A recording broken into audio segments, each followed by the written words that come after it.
Comença la collita de brotons que al gener en sortir-hi la flor es convertiren en els tradicionals espigalls. Aquest any l'Antoni ha començat a produir-los de manera ecològica juntament amb la resta d'hortalisses que cultiva. Des de l'abril les seves terres han entrat a formar part del Consell Català de Producció Ecològica, l'organisme que controla i gestiona aquest tipus de cultius.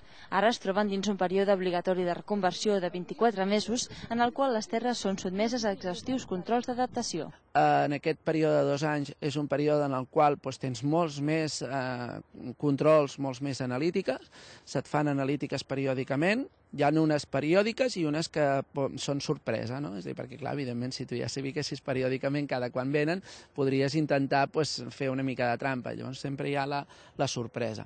A part d'aquestes anàlisis del sol, l'aigua, el fruit i la fulla, a partir d'ara haurà de començar a configurar 6 llibres de control anual on quedaran registrades la compra d'insums, la llaurada i qualsevol dels tractaments que faci al camp, la collita i la venda o qualsevol tipus de llavor utilitzada al tros. Per atacar les plagues farà ús d'una fauna auxiliar que les combat de manera natural. Tot i així, assegura que es troben problemes d'abans, com van els llimacs i els cargols.